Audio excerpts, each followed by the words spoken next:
Can you believe that it's been 40 years since Octopussy was released in cinemas? Back in 1983, we had the unique situation where not one but two Bond films were coming out. Yeah, imagine that now. And Octopussy was the Eon production that is commonly known as the official one. But we can't recommend Kevin McClory's rival film, Never Say Never Again, enough.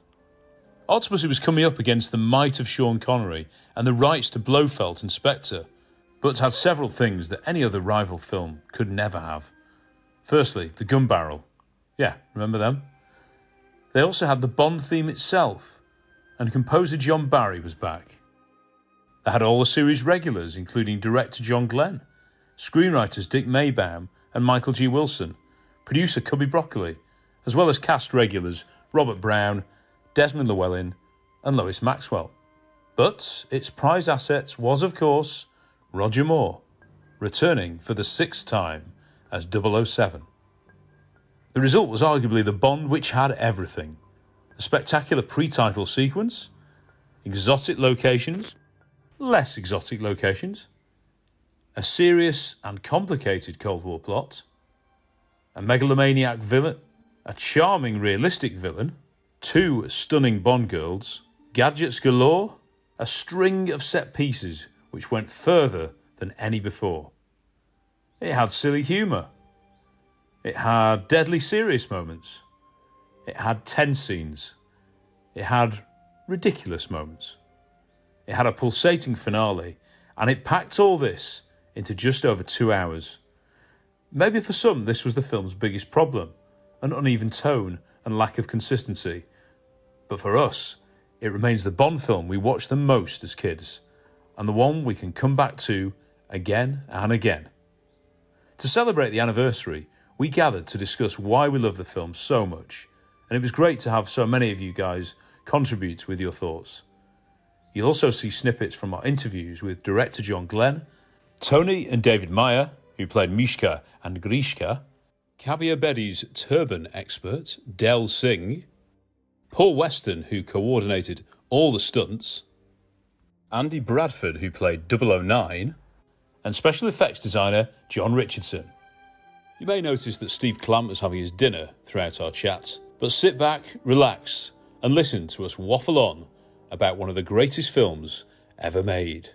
I was 11 years old in 1983 and had seen For Your Eyes Only a couple of years before, so I was already hooked. And there was a lot of television bits and pieces, and there was lots of excitement going on. And of course, the thing that was really in and around that time, I suppose a bit later on, was the 21st anniversary. It was the 21st anniversary in 1983, and they had this terrific show on ITV.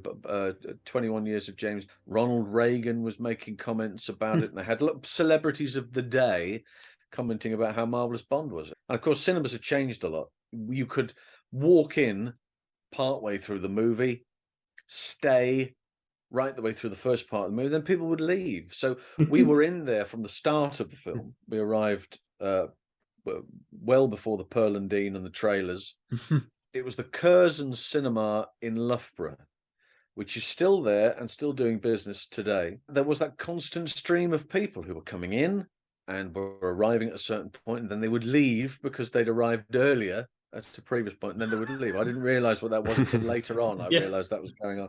Very odd. You don't do that now, you know. But the overall experience itself, it was a Friday night. I think it was a Friday night, Saturday night. Certainly, it was packed. It was a family audience. The pre-title sequence had roars of laughter, cheering, and these were everyday folk. These weren't designated Bond fans like you would go and see a midnight screening, as we used to do back in the day, which were just fans. But this was family audiences, and people loved it,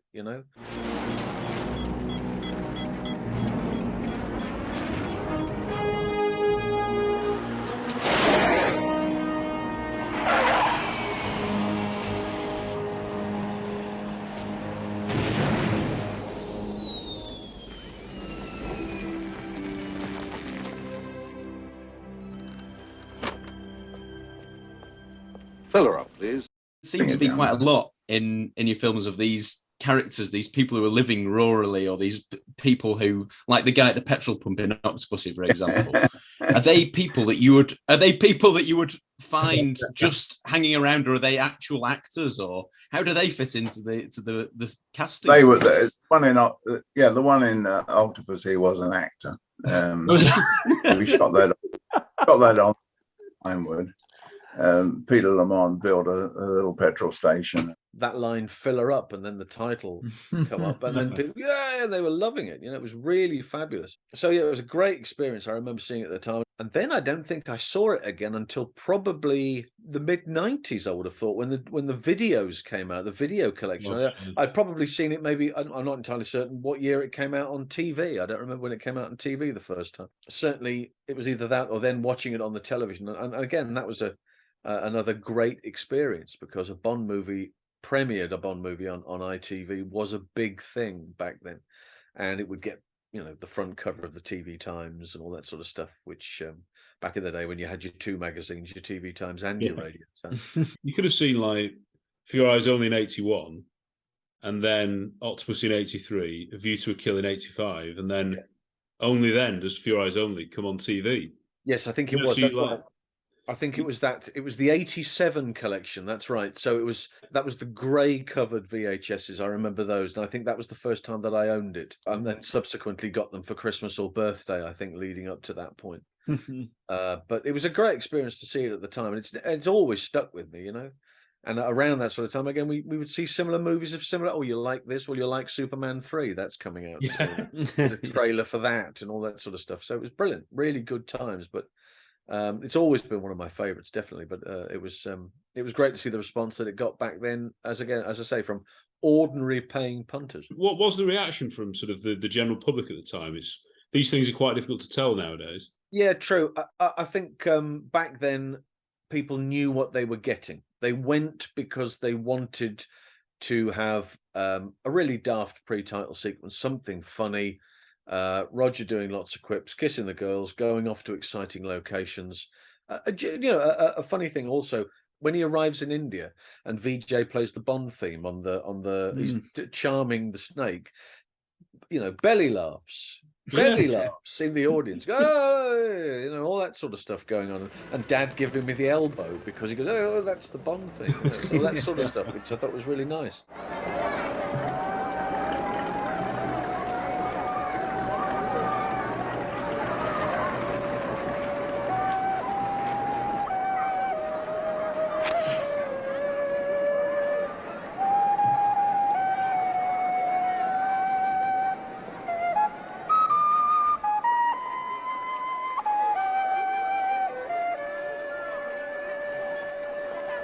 Stuff that nowadays maybe would just go, oh, you get that a lot. It was good, you knew exactly what you were getting. Right, we're going to come at you'll like this. If you haven't seen a Bond, you'll like this. And somebody once said, it was a question on Twitter, it might have been on another group, and they said, my 9-year-old son has never seen Bond. What's the first thing to start it? Octopussy. Throw Octopussy at him. It ticks every single box, which it does. It's suspenseful from an adult point of view, but from a child's point of view, and I was 11, this guy's fantastic. This whole character of Bond is really, really special.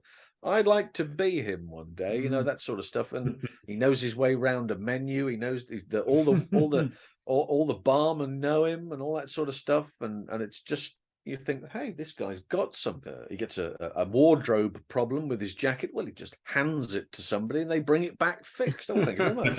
Yeah. It's brilliant. How are you? Most unhappy 007, thanks to you. How can I be expected to maintain the quality of my work?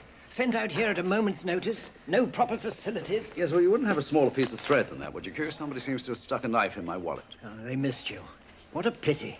Karen, see to that, will you? I have also mislaid my PPK. Anything else? Oh, that's okay. All the other stuff, which I realized later on in life, like the zooming in and out in the Q lab and all that stuff, passed me by when I was 11. It was just that at the time I thought this character's fantastic. What's that? Oh, that's the latest liquid crystal TV. Very handy.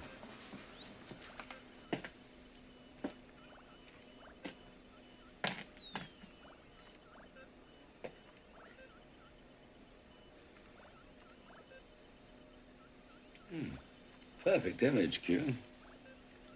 Really, 007. Look, I haven't time for these adolescent antics. Ah, It's the best we can do, Commander. that's beautiful. Thank you.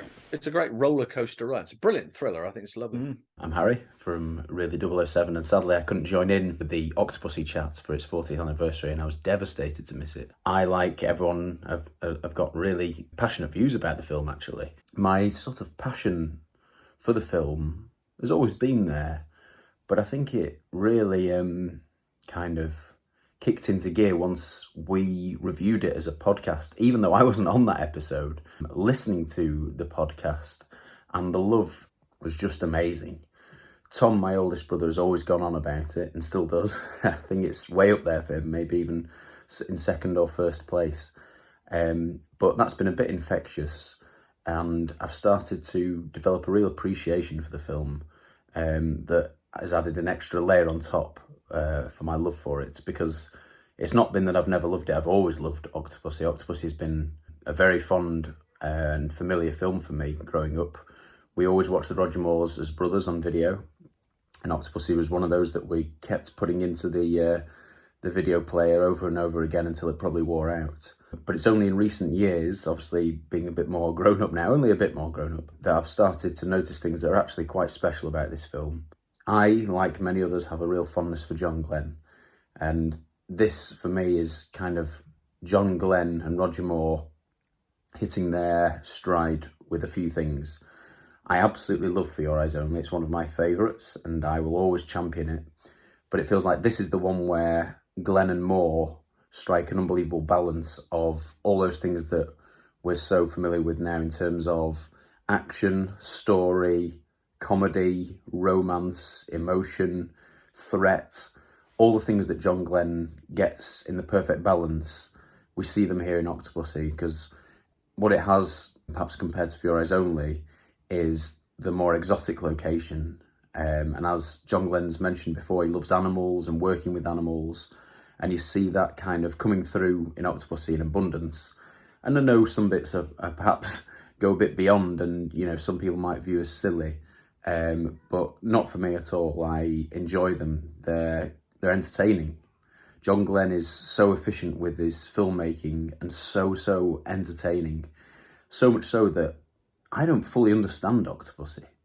And I know there are a lot of people that don't fully understand Octopussy in terms of the Fabergé eggs and switching them and which one's which.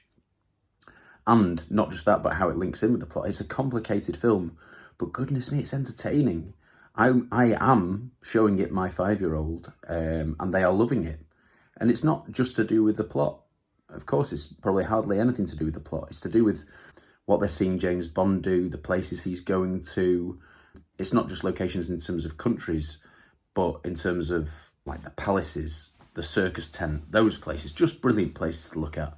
And not typical places where you'd have an action adventure like we do here with James Bond.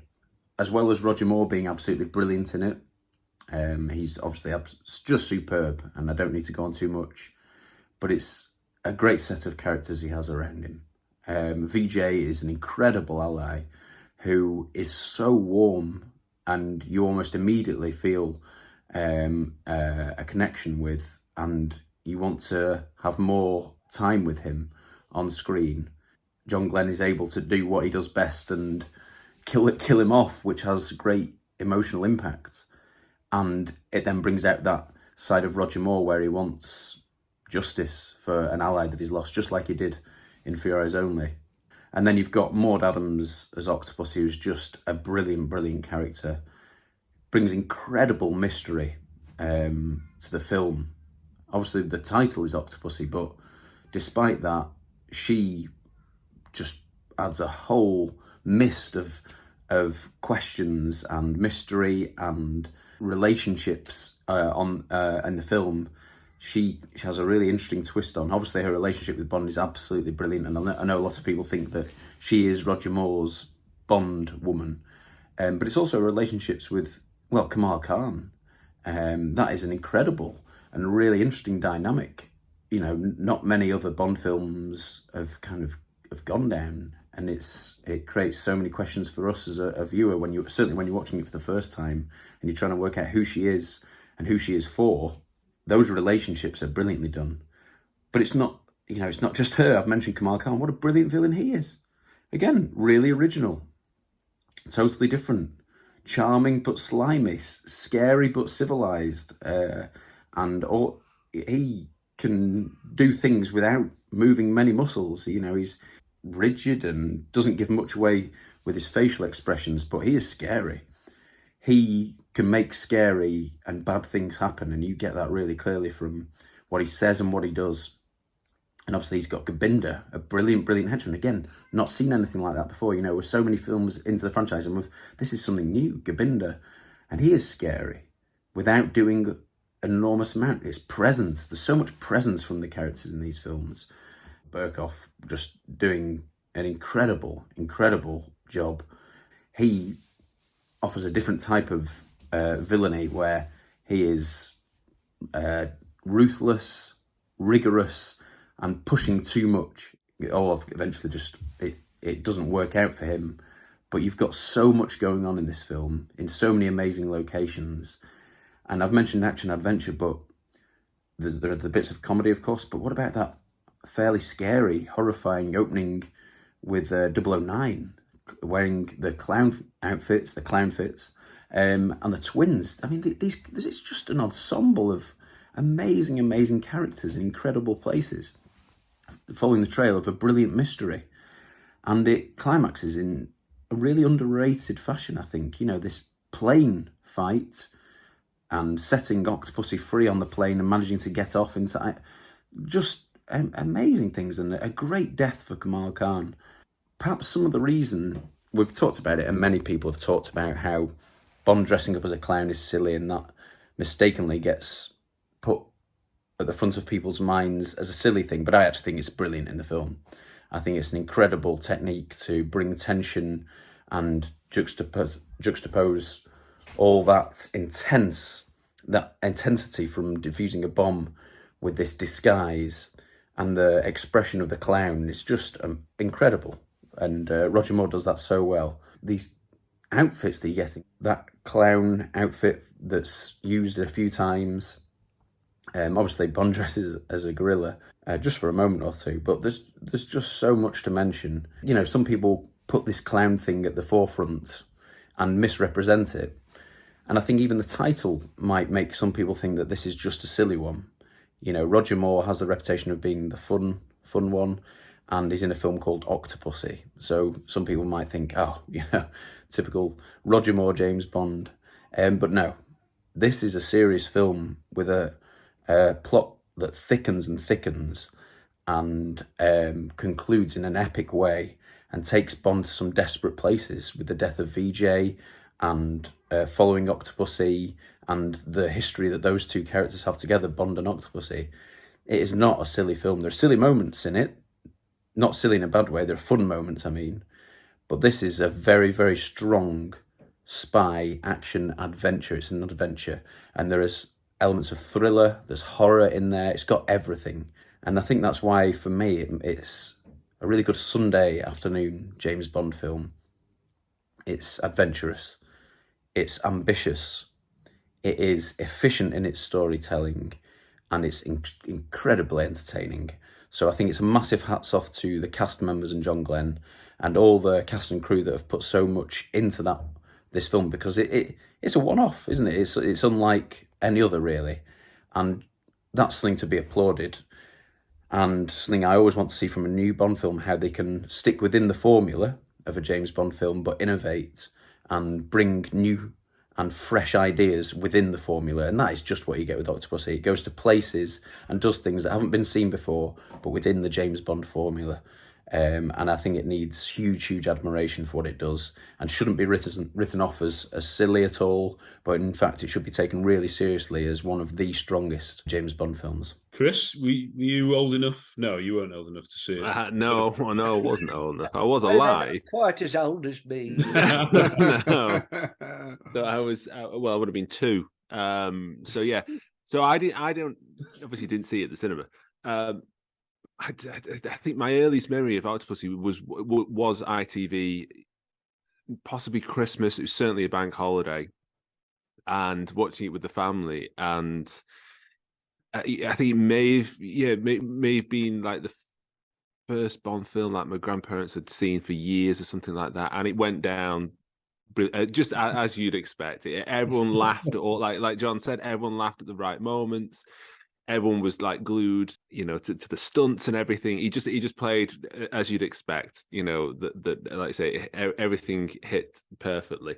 So I distinctly remember watching that, and then I hadn't seen it for a long time until obviously he was asked to review it for our first episode on this, and it'd been a long time since I'd seen it.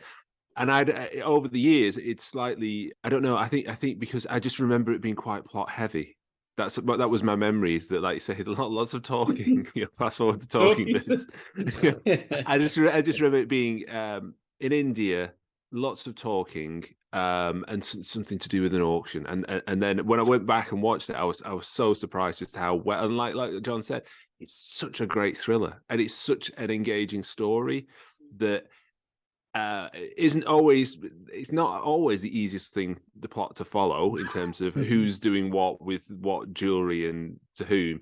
But that's the bad guy and that's the henchman, and Octopussy's sort of involved in it, but she's not really a baddie. And you don't have to be it's sort of spoon-fed the plot or anything, but it's still easy to follow and it's still incredibly satisfying. And the more I watch it, the more it just goes up in my estimation. I think John Glenn really knows how to make a Bond film. That's all I can say. And the fact that my son, when he watched most of the Bond films, obviously we're not including Daniel Craig's in here, that one stands out as his favorite. Which, again, it goes back to John's point. For kids, it ticks all the boxes, which is surprising because for me as a kid, A View to a Kill was more to my taste. But again, similarly, quite plot heavy, quite complicated plot, but brilliant. Roger being Roger. This is just him. It's like the distinction between Roger and Roger's Bond is impossible to differentiate at this stage. It's like, who is Bond, who is Roger Moore? It's just the same thing, isn't it? But I absolutely love this film. The pre-title sequence is pretty stellar. Love the bunker blowing up. I think it's a pretty cool shot on there. Then Roger pulling up to the gas station. Fill her up, please. I think All Time High is a pretty lovely song. I like the atmosphere of Octopussy as well. Like, I think a lot of people say it's cartoonish in parts, which it is a bit outrageous, but then you get the quite serious parts that are a bit like what happens to Paul VJ, rest in peace, and 009 getting chased by the knife-wielding twins, Mishka and Grishka. It's got an interesting tone there as well, but also I think one of the big things I love is John Barry's music. There's just something very elegant, very exotic about it, and it's John Barry after all, and he fits Bond to a T. I'd say the cast is pretty stacked as well when you look at it. Obviously, Roger Moore is just fantastic. Maud Adams is amazing as the title character. It's like a great example of escapism, like at its finest. You're in another world and it's just fun. It's fun, it's dangerous, it's sexy. So we used to run these, the Singh Brothers rock road shows were quite legendary. Used to kind of be going out there and getting a taste of some of our music there. Yeah, people would book discos up over the phone. And one evening, sitting at home, we get a phone call. Is that Singh Brothers Roadshow? Yes, it is. How can I help you? Thinking this guy wants to book a disco. And the first question he asks is, are you a Sikh? And I'm like, yeah. Because the name's Singh, it's synonymous with Sikh. So, and then next question is, bizarre, do you wear a turban? I'm like, yeah, now what's this got to do with you booking a disco? And, back in the day, we used to occasionally get some abuse from the National Front and stuff like that. So I thought this guy's going to give us some grief. So I'll tell him to go and do one before he tells me. But he goes, and before he said that, he goes, no, well, actually, I don't want to book a disco, but I'm phoning from Eon Productions. And I'm being a big Bond fan, back from the Sean Connery days and stuff and whatever. I sort of said to him, well, when he said, Eon, you're the guys that make James Bond films. Yep. So what are you after? And he said, well, we need your help and we need somebody who can tie a turban. Why? And he sort of mentioned, look, in the film, we've got an actor, Indian actor, doesn't wear a turban in real life, but he actually plays a kind of henchman and he needs to have a turban. And we need a turban tire or, somebody who's an expert. In fact, the title became Turban Expert. And I was like, yeah, I'm up for that. I mean, obviously the idea of being on a Bond film was quite something. And then, there was the potential of earning some money as well. And it was summer holidays before I went off to uni. So a bit of extra pocket money wouldn't go amiss. And I remember my brother and I turned up at this hotel the next day, still thinking it's going to be a wind up. We thought this is going to be some sort of sick joke somebody's played on us amongst our soon to be ex-mates. It all kind of got quite real when we got sort of shown up to this top of the hotel where they're taking that entire floor.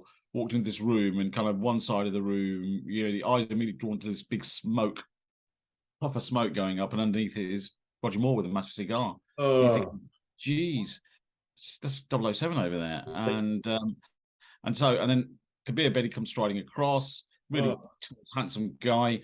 Along come the costume people and stuff, and they were like, so introduced us and so on. And then they pulled out this piece of cloth and said, "Can you tie this on his head?" And I said, "No." And they all looked at us and said, "Sorry, you said you could tie a turban?" They're getting quite embarrassed. I mean, we're wearing turbans. I said, "I could tie a turban, but that's a bath towel." All right. I can't tie that on his head. It's about 6 foot long. It's a bath towel. Proper turban's about 13 foot long plus. Yeah. As it happens, I brought a turban with me, took it out of the bag. It happened to be one of my great school turbans. And so I proceeded to tie this on his head.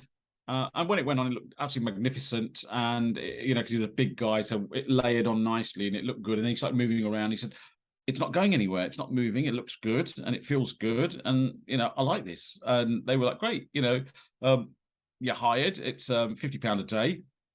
Which I thought was pretty good for 1982. And especially knowing the extras are getting about 20, 25 quid a day or something like that, I think. So I thought we're getting some decent money here. So I was a skilled profession. But they said, "We only need one of you." I said, "Well, actually, we only come as a team. It's Singh Brothers." And the main reason we did that was not out of greed. It's because both my brother and I had summer jobs working at a local coal store, freezing vegetables. Sounds really just as exotic. And we knew that if one of us was on shift, the other could do the job and vice versa. And so we sort of said, "Sorry, we come as a team." And they said, "Well, okay, then fine. You both get the gig and it's £25 each." And I'm like, "No, stop. Just stop. It's 50. So it's 50 each." And they're like, no, we can't do that. 50 each too much. Sorry. And I'm like, "Thank you very much." Kabir took turban off. I said, "I'll put it in my bag. We're going. Bye. Good luck finding another person." And they literally looked at each other. And Kabir just sort of started, as we were walking towards the door, Kabir stopped them and said, No. I want these guys. And they came over. And they came over and said, "Look, we're going to do this." And I said, "Look, I'm not being funny, but, we know what our worth is and stuff. And you are going to struggle to find anybody else that can do this." We kind of got that gig and both of us got it. And it just meant that we would turn up on set. And as it happens, the way everything fell that month, my brother was kind of like pretty much doing day shifts and I was doing night shifts. We got to the point where I would literally do the job. He wouldn't be there, and I'd often clock in for him. I'd just say, and we just collect the money, and it was all good. The costume department had actually put together, the bath towel they bought, or whatever it was, that was kind of like a slightly reddish color. And a dark reddish color, and they were going to do that, and they coordinated that to go with the dark suit. When I put the grey turban on, it didn't really go with the dark suit. And Kabir said, "I want this turban, and it looks good." They asked me if I had one that was similar to that colour. I said, "No, I don't. I don't kind of wear these turbans, that sort of colour." So they said, "I want this turban," and they went and had to re-coordinate his suit. So the suit he wears on the fight scene on the train was coordinated to go with the turban, which is a grey suit, and he looks magnificent in it. It's quite funny because I actually kind of ribbed him a bit about this and so on. He didn't get my sense of humour at first, but he did eventually. I said, "Kabir, probably did you a massive favour because you look really smart in this." I said, "Just imagine if I hadn't turned up with this turban, you'd been wearing that big red thing on your head." And I said, "Looking like I do with skin colour, you just look like a Swan Vestas, like a match." and all Bond has to do is strike you against a wall and watch your head explode. It was probably my childhood favourite. There were other ones I loved as much, but this was the one that brought me back to the years VHS. It must have been the go-to Bond, certainly for Matt and I, and maybe Harry and James. I sort of grow up knowing that it wasn't particularly that famous as a Bond film, maybe. Mm-hmm. And it was sort of just become another 80s Bond film, that kind of thing, which wasn't terrible, which wasn't great, but most people, laughed at the funny bits. I've never really heard any of the stunts mentioned or anything like that until recently. I went into the first review we did going into Octopussy thinking, well, I'm sure everyone thinks this is absolutely unbelievable. That's why it was chosen. I can't think of one that we watched more as a kid than this. I as kids, it was just, it's possibly the one that we are most familiar with, and it just, I don't know. I mean, Chris and I actually watched it together the other night, and it's just, there's something so reassuring about it, and just everything in it, and everyone who's involved in it seems to know exactly what they're doing, and they know exactly what they're part of, and it's just so enjoyable to watch. And I think we've said before that somehow Roger feels like a member of the family almost, and I feel like him in this, I don't know, it's typified in this for some reason.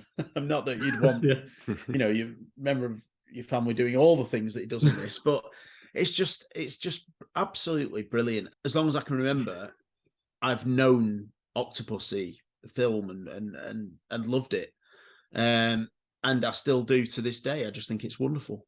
People have almost forgotten it, and then everyone's like, "Oh, it's climbing up my rankings." I'm really interested as to why it wasn't high up in people's rankings. I don't know. Is it to do with? I was trying to think about that why was it seen? What just doesn't sort of. It's so there are so many iconic things about the film, but it never quite became. It never sort of attached itself in a cultural way that some of the other Bond films did. And I don't know if that's because, and I don't know why why it's gaining so much appeal now. It's because there is a timelessness to it in terms of the plot. It is aged really well. Like you say, some of the jokes, some of the some of the tonal issues that should we say that it has. To a new audience, people might, like say, roll their eyes. Some people might, again, it might land perfectly because you're in on the joke, and that's the whole point, isn't it? There is very much that with John Glenn's films. You are in on the joke. What other film would you have? A character play the theme music, and then the character go basically, "Oh, that's my theme music," and introduce himself. It's just meta before, man. It's meta before it became popular.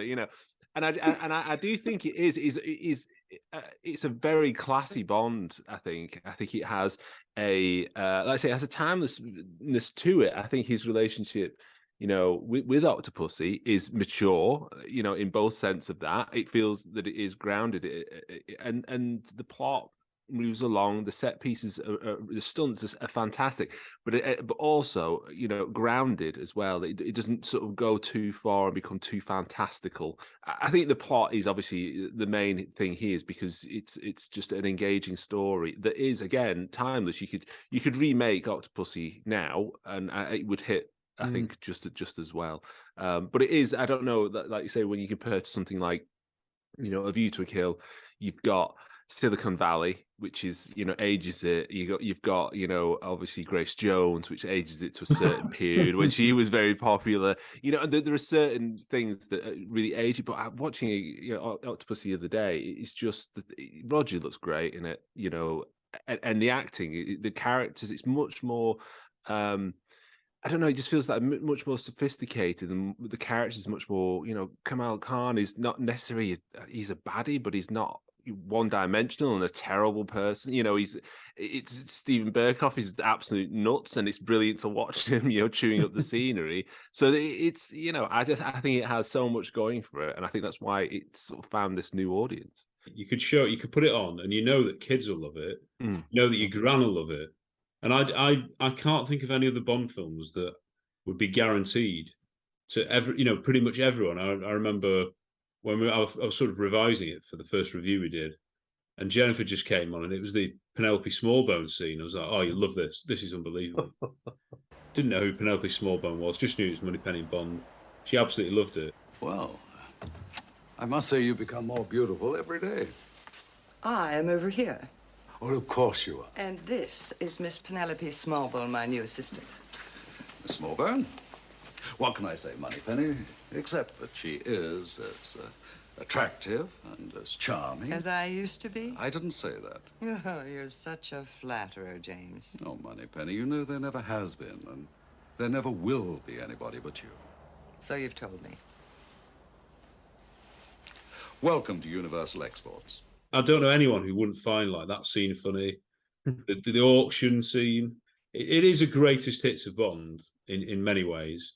Maybe because of recent films the audience would like a bit more of that greatest hits, where you've got everything. You've got the humour, you've got the silliness, you've got the serious Cold War stuff that people like now. Probably the idea that, of course, when Connery was going to come back and do another movie, and they thought, well, we can't afford to risk putting somebody new in at this stage, so they go back to doing what they're doing.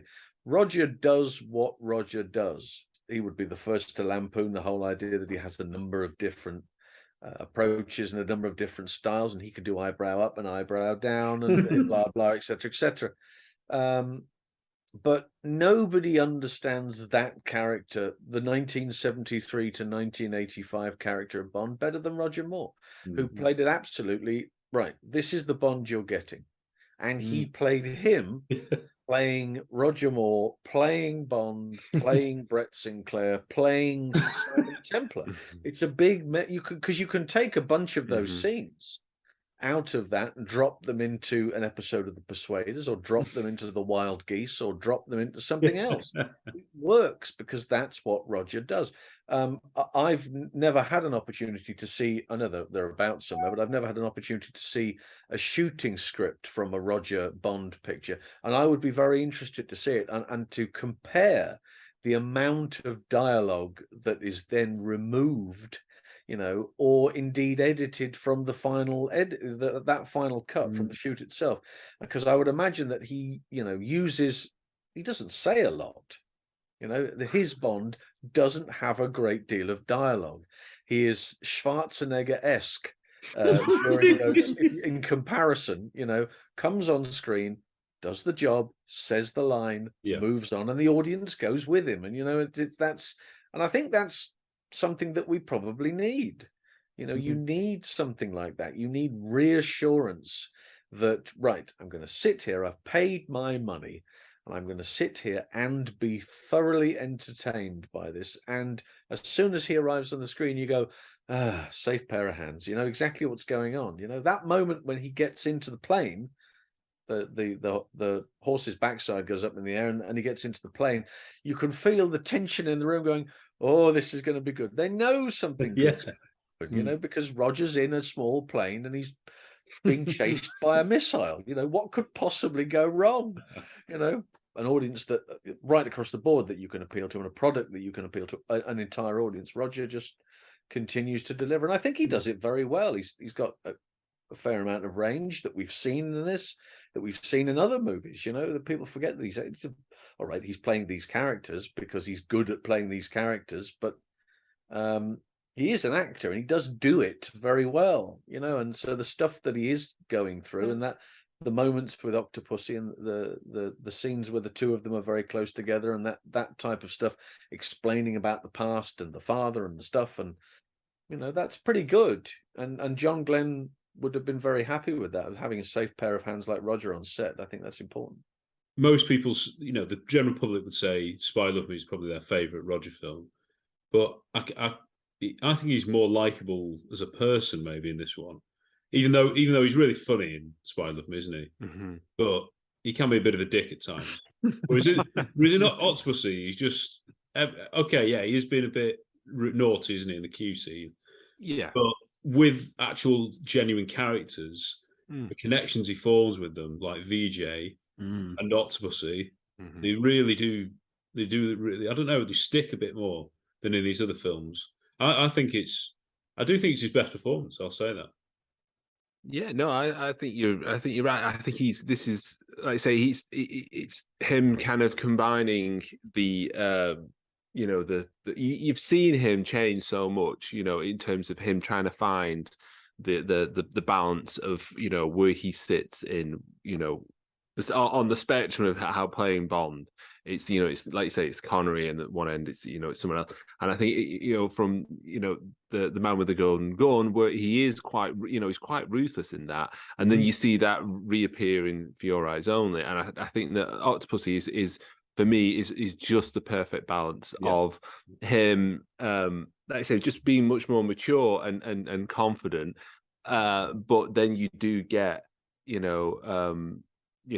an island just populated, by women. I must, Moonraker. Yeah, exactly. Yeah, exactly. But yeah, no, I agree with you. I think he's excellent in this, and I don't think he gets enough credit for just what a solid actor he is. I say it's you know, he has tremendous sort of charisma and screen presence, and people tend to forget that actually he can act, and he has range from, whether it is there's moments where he turns in Bond where suddenly someone touches a nerve and you can just see the seriousness in it. But then the jokes, that'll keep you in curry for a while. And it's I can't imagine any other Bond delivering that dialogue. I think that is really so much of him.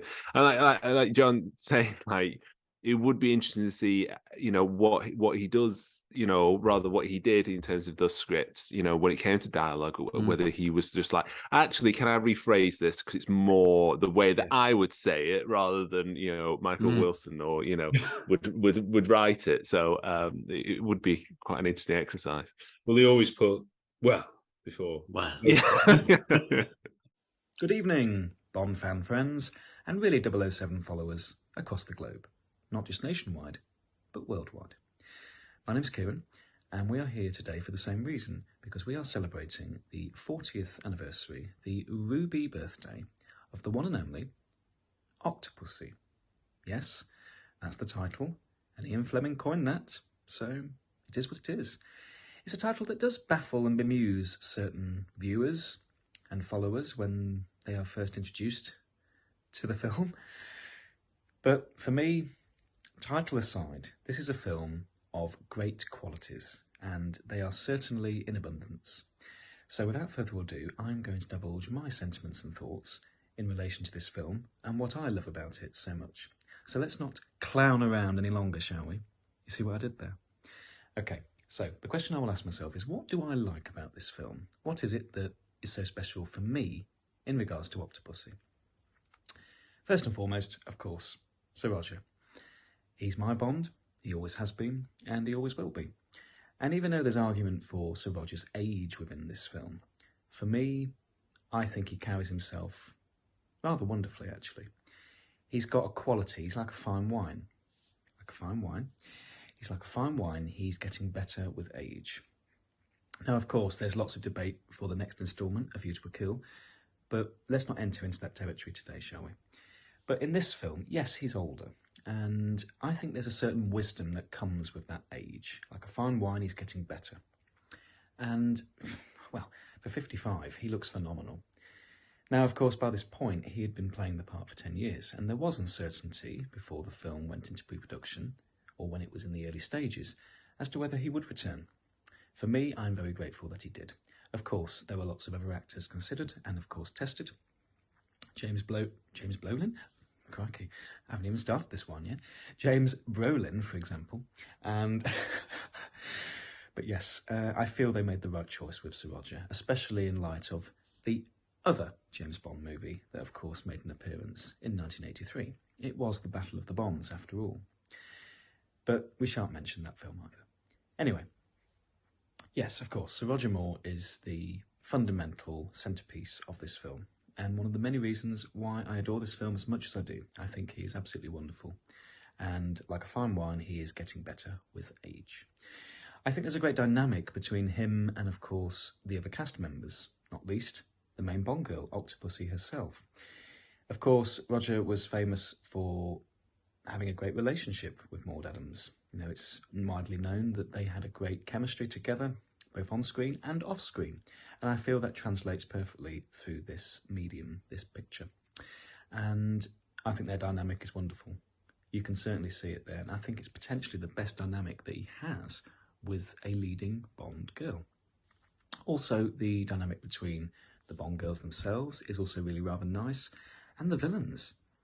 Kamal Khan, Kabir Bedi. You've got a great dynamic there. And the chemistry, the character chemistry between all of them is really rather good. Even Orlov, even Steven Berkoff, who comes into it, this great Shakespearean actor who is widely known for, being at the top of his game, or he certainly was at the time. He comes in and he fits in perfectly with this cinematic James Bond, Brad Agashio environment. It's perfect. So the dynamic between all the villains is great. Even the twins, even David and Tony Mayer, they are fantastic. I think they all work well together. I think the Bond girls bounce off each other. And James Bond certainly bounces off each of them.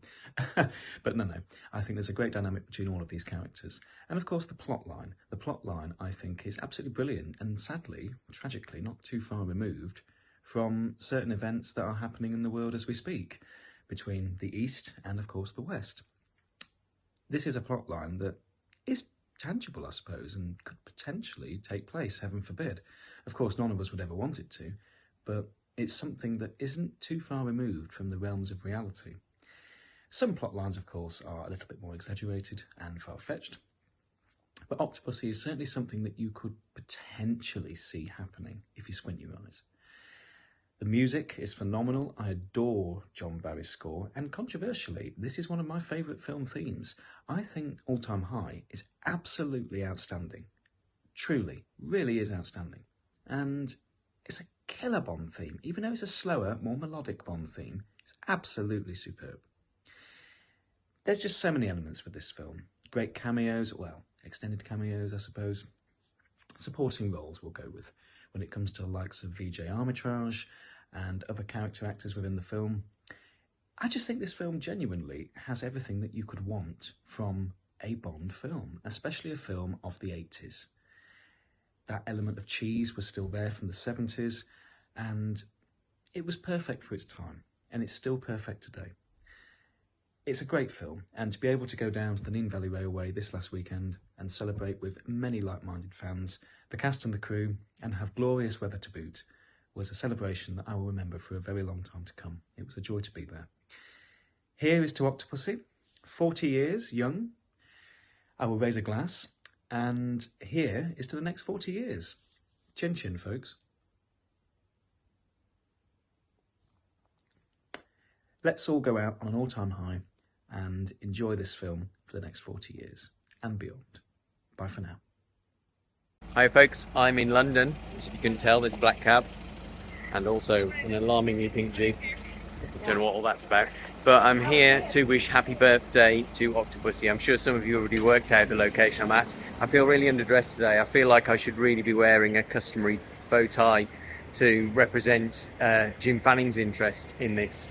But I have brought this along because Octopussy, in my eyes at least, is a glittering jewel of a film. And so what better thing to bring along, and what better thing to bring along here to, I'm sure you've worked it out by now, Sotheby's auction house from the film, to wish happy birthday to Octopussy. The auction scene, it's funny, but he's so assured, isn't he? Yeah. You never for 1 minute think this is a silly scene. You think he's going right to the limit of, I don't know, testing everyone's patience, but doing a really good job. The next lot is number 48. A superb green gold imperial Easter egg by Carl Fabergé. Enameled in translucent green, enclosed by gold laurel leaf trellis, set with blue sapphires and 4-petaled gold flowers with diamonds. How much should it fetch?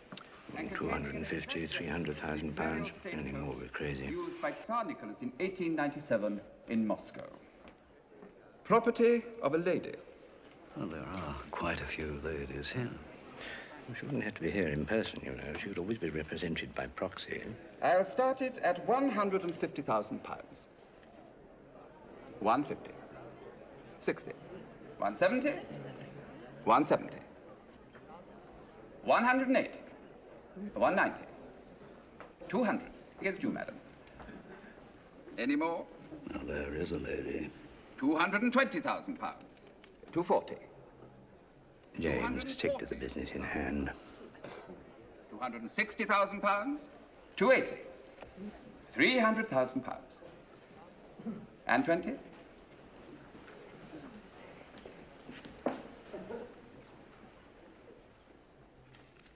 Are you bidding, sir? 320,000 pounds. New bidder. That's interesting. You know it. Kamar Khan. Usually a seller. 360. Marginal qualities from dubious sources. 380,000 pounds. 400 in the centre. Well, that should do it. Any more? Kamal has gone over the top. Your bid, sir. 400,000. 400,000. Any more? 425. New bidder. Thank you, sir. 425. Have you gone mad? Let's see how badly he wants it. 450. 450. 475. The bid is 450. 475.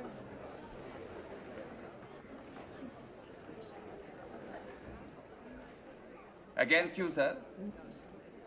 No more than 450. Jim? The bid is 450,000 pounds. I have 475.